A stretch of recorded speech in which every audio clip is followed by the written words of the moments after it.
now. Forget who you are. Forget what you're doing. Forget everything. And everyone. Because soon, all you remember is the Thriller-Minute Thriller.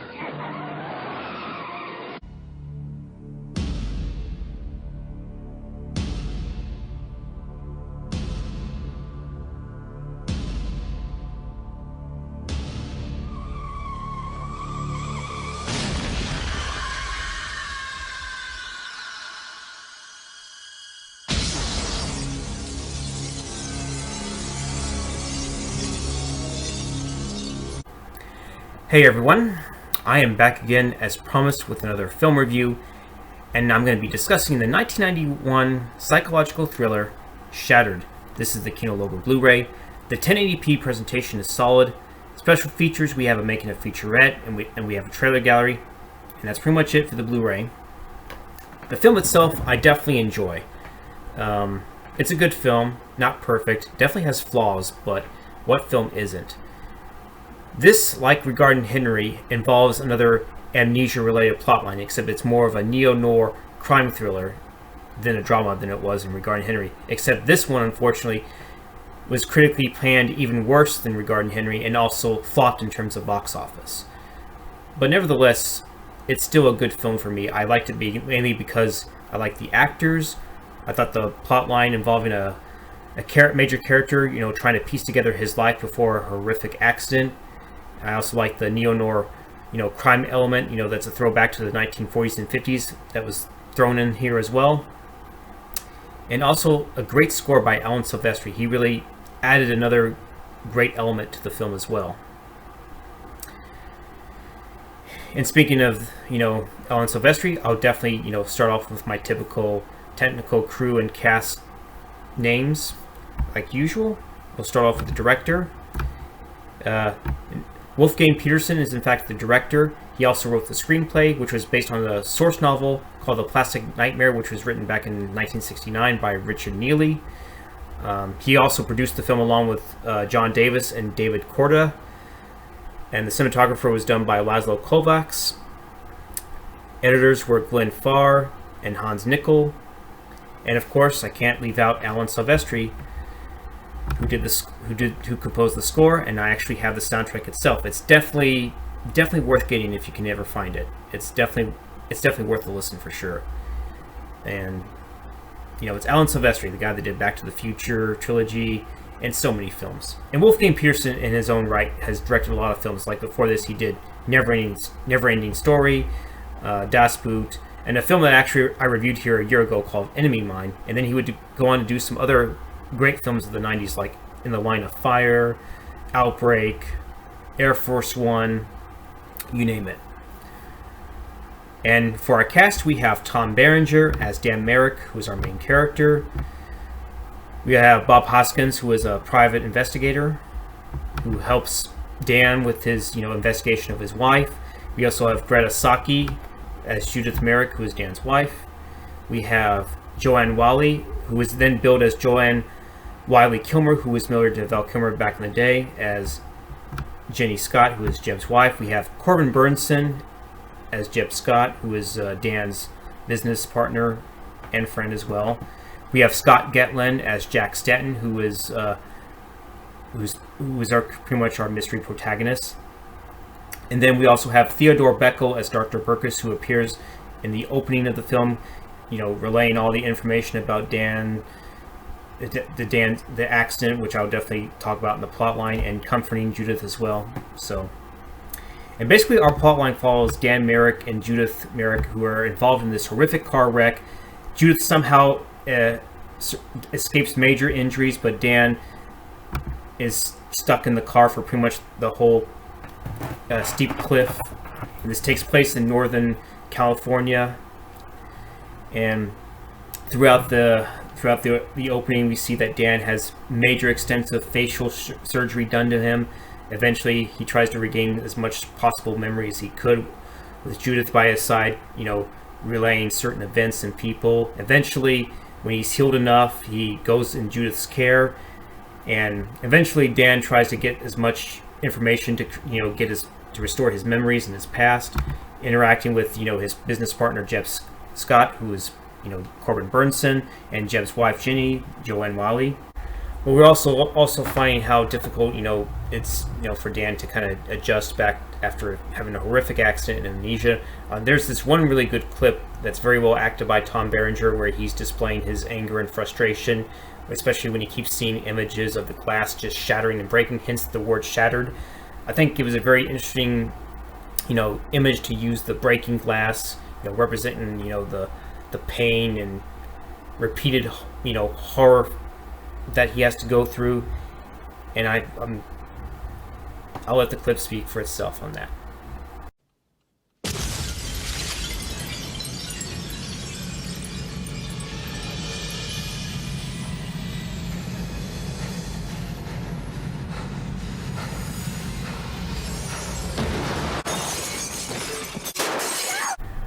So basically, we, the audience, can understand the frustrations that Dan is going through. He's trying to, piece together his life to the best of the ability. He starts by, like I said, interacting with, his friends, Jenny and Jeb Scott. He decides he wants to go back into work rather a little bit earlier than anticipated to kind of get a feel for the job that he had. He also, during this time, encounters he finds some revealing photographs of his wife Judith having an affair with another man named, who he comes to find out is Jack Stanton. And then also he finds at work, he finds this invoice that has a huge bill of $7,000 and is determined to find out what that was about. Eventually he comes across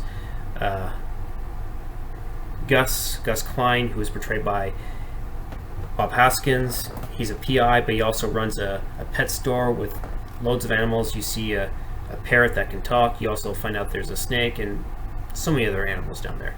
Eventually he explains the situation where Dan hired him to kind of investigate his wife Judith, who was having an affair, but apparently because of the recent events, he thinks that apparently should just drop it. They love each other, start fresh. But Dan has his suspicions, thinking that maybe Judith barely had a scratch and maybe a sprained wrist, but he ended up looking mangled and being looking like hamburger and being so mangled up. So eventually him and Klein interact again at work, where Klein decides to do some further investigating. After giving it some thought, he finds out that Judith discharged herself from the hospital and that Jack, who supposedly was going to leave for a job in Tokyo, never went to that job, and apparently a fax was sent from his office, and therefore he thinks that maybe there's a possibility that maybe Judith and Jack might be planning something against Dan. So in essence, Dan decides to plant some bugs on the telephone at their own home.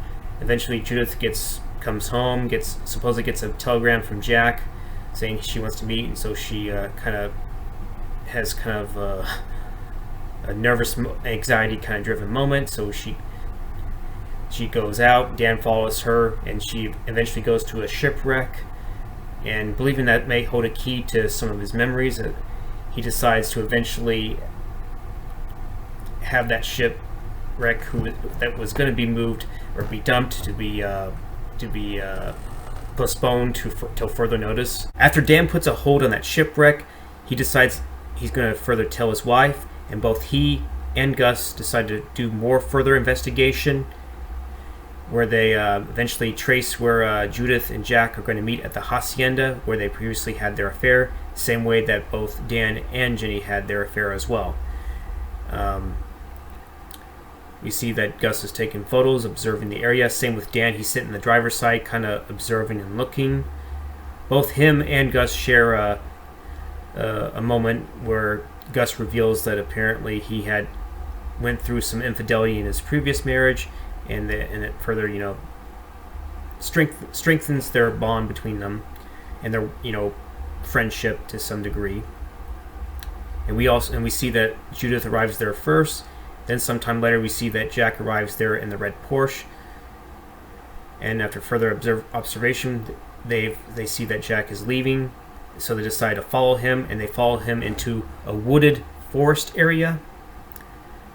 And eventually Jack sees this, shoots at them, They have a brief chase, and Dan plays chicken at first with Jack, but Gus at the last moment decides to take this steering wheel and swerve them away from any kind of head-on collision, and eventually they collide into a tree, which they're both fine. They walk away and escape. Later that night, Dan lies in wait, arming himself. He notices that Jack's Porsche is out there. Eventually, he confronts Jack, but as the person turns around slowly, and it reveals that it's in fact Judith under the disguise of Jack. She basically reveals that Dan, in fact, had killed Jack Stanton, and this is where the real twists and turns start to happen. Basically, Judith was going to end the affair, and somehow Dan found out about this and killed Jack sometime in the night time. That's why you see flashbacks of a gun shooting. So therefore, they knew about the shipyard, and they decided to store Jack's body into that chemical storage container. And after that, that's when they had the accident. And apparently, the reason why all this was happening is because apparently Judith was very upset when Dan hired that detective again, and she had to convince Gus that pretty much Stanton was still alive, and she had to arrange to where the Porsche was parked, and she made all these arrangements pretty much, including the telegram. And so because of all this, first Dan's upset and saying that Jack was alive and well, but apparently she's the one that actually sent the fax, and that's the reason why she checked out of the hospital so damn fast, so that she can start covering for him. And she's relishing the fact that the shipwreck was going to be dumped tomorrow, but apparently when Dan reveals that he put a hold on that, she is in hysterics and pretty much suggests that they pretty much flee, and she'll do some vehicle rearranging, and they'll get some money wired, and they'll just flee. And while she's off and doing that, apparently Dan experiences another flashback where more shattered glass images start coming up again, and he starts seeing images of the shipwreck. And then eventually he gets a call from Jenny insisting that he comes down to have a talk with her, otherwise she's going to call the police. Eventually he reaches down to her place, but it turns out she has already been in fact murdered, and Gus has actually followed him, and his guess was that he killed Jenny and he may have killed Jack, and that his wife was covering up for him all along. But Dan can't really remember it, claims that he definitely did not kill Jenny, but he wasn't sure about what happened with Jack Stanton. But he wants to be given a chance to see if he can go to that shipyard, and maybe it will jog something in his memory, that maybe something will unfold, and maybe all the memories will come back, and maybe something of that nature will happen. So they both go down the shipwreck. And spoilers, if you don't want to watch this review any further, just stop, watch the film, and you've been warned. But if you don't really care, if you want to continue watching, well, here you go. Eventually both arrive at that shipyard. They go inside. They eventually go in the chemical storage container. They open it. They see a body. Gus assumes it's definitely Stanton, but when Dan pulls the body up, and since it was raining and lightning, we see the face of actually Dan Merrick. And in shock, and even in Gus's insane shock, he's like, "This is insane. You must be Jack Stanton." Memories start to come back, where in fact apparently Jack was called in by Judith when Dan was acting crazy. He was angrily confronting his wife and being rather abusive. In fact, he slaps her so hard, and by the time Jack arrives, Judith decided to grab a gun, arm herself, and he shoots at Dan 3 times. She misses and hits the mirror, but then she shoots him Dan in the chest, and then in the head, and that's what in fact kills him. Jack tried to warn her, but it was already too late. And Jack suggests that they go to the police, but Judith fears of being put in jail, so they suggest that they take the body to the shipyard, mainly because Dan had already told her about it. And she thought that when they put him in that chemical storage tank, that the chemicals would dissolve the body, but it turns out it didn't. In fact, it preserved it. It was formaldehyde, the best known preservative known to man. And apparently after they left, Judith suggests they go to Mexico, but Jack is having none of that, so he actually decides to end things with Judith, and in fact decides he wants to turn her into the police that's what angers Judith, and apparently she loses control of the car, and Gus feeling relieved that Jack is innocent in all this. They attempt to leave, but then Judith shoots Gus, and he falls into the water. And then Judith, who is pretty much eavesdropping, now understands that Jack has his memory back, and forces Jack to leave with her. So they decide to leave in the vehicle, but she drives erratically. She also reveals that she did in fact kill Jenny, because she happened to find out, and she realized, because she can read palms, and the palms did not match Dan's at all. And she also hid the facts from Jack so he would have plausible deniability. After the crash, she basically told the plastic surgeons that the man in the car wreck was in fact her husband, and that's why you see the photographs, the doctors doing their best to kind of reconstruct to his face they think it's her husband, but it's not the case. And when they're distracted by a police helicopter, Jack and Judith fight for control of the gun, and Jack eventually wins in demanding that she stop the car. But Judith decides she's going to do a murder-suicide car crash, and at the last second, Jack is able to roll out of the car, and the car pretty much plummets over a very deep edge of the cliff, where she pretty much plummets to her death. And then when the helicopter lands, it's revealed that Gus has actually survived, and apparently he survived mainly because he was able to use his asthma inhaler, because he has asthma in some of the scenes that you see him in. And they eventually board the helicopter, and Gus still refers to Jack as Dan, pretty much securing his identity and Merrick's fortune for him. And the helicopter lifts off, kind of flying over the burning car at the bottom of the cliff, and that's pretty much your ending right there. Okay, so final thoughts on the film overall. I'll start with the drawbacks to the film.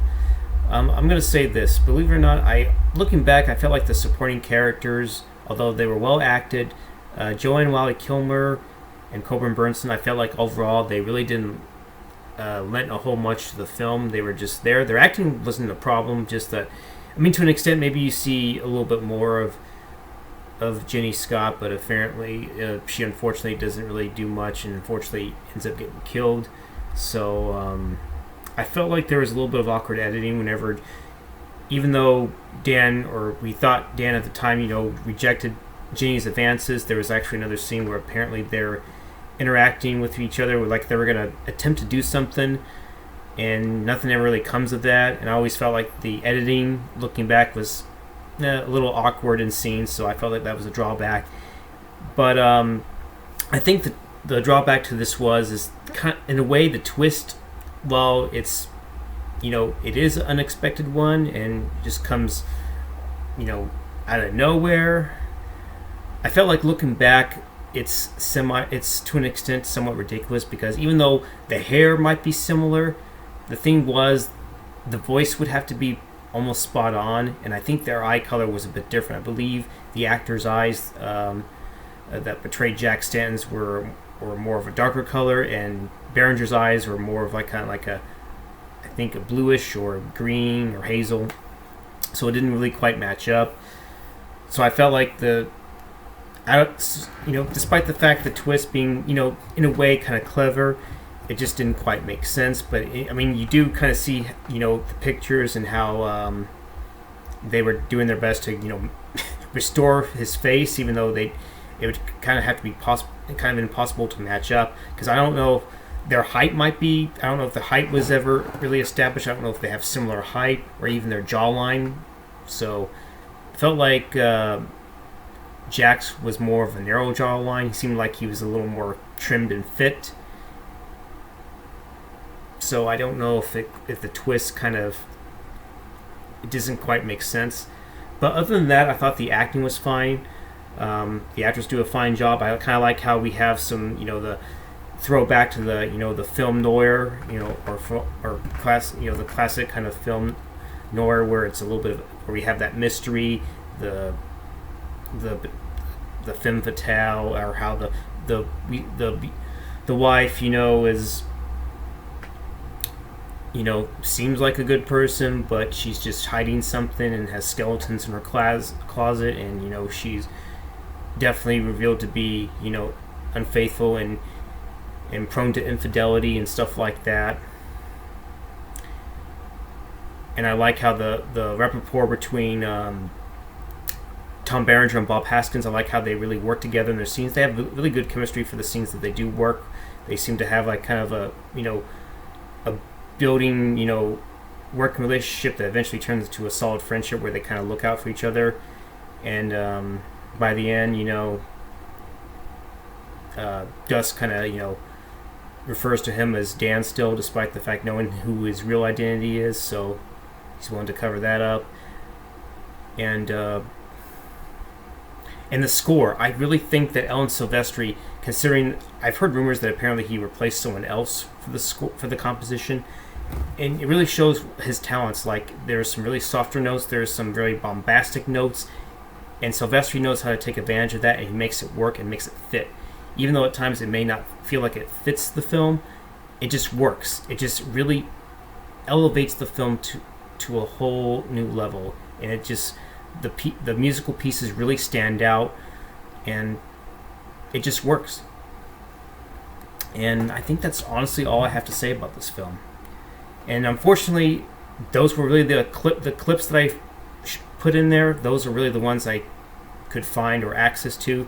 It's not that popular of a film, even though you can buy it on Blu-ray, I think for around $18 and 18 and change on Amazon. But if you do have Amazon or account on Amazon, I believe you can actually watch it for free. If you can rent it for free. In fact, I think for 48 hours. I think that's true, but I don't want to give any kind of false positives or anything like that. But anywho, would I recommend that you watch it? Yeah, I think you should definitely give it a watch, even though you might have to excuse the somewhat ludicrous twist at the end, and the fact that supporting characters really don't do much. I'm trying to think. There might have been another, and the editing I thought was a little awkward, looking back, because it felt like there was a scene where the supporting character kind of lends a helping hand, but it doesn't really go anywhere with that. So I guess, yeah, that's one of the drawbacks to it. I feel like there was something else too that I'm missing. Yeah, but anyways, I definitely would recommend checking the film out if you can. And it's got good direction by Wolfgang Petersen. He knows how to direct actors. Same with Mike Nichols in his film regarding Henry. Definitely, I recommend checking them both out. For sure. It's got some solid lead actors in both Harrison Ford and Tom Berenger, respectively.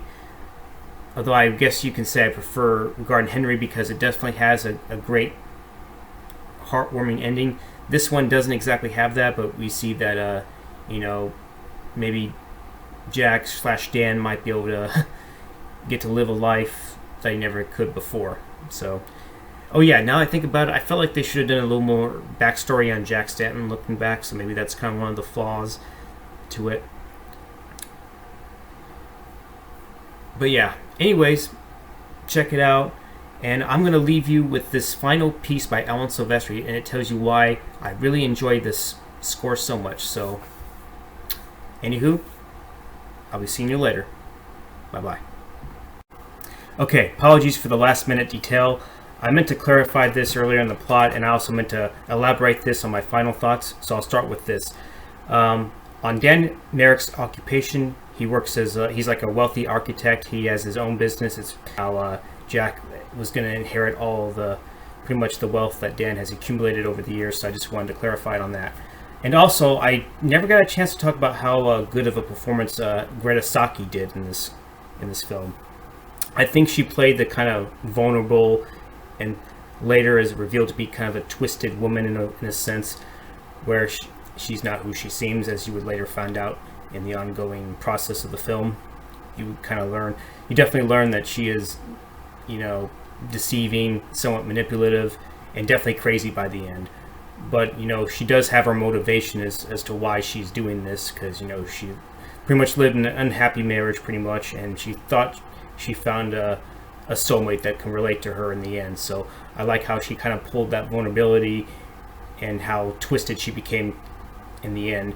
Not the worst villain, but you see how kind of really crazed and borderline insanity how Judith, turned out to be in that retrospect. So I just wanted to clarify on that. I think Greta Scacchi also did a pretty solid job in the film. And there you go. All right, I'm going to roll on that nice end credits music.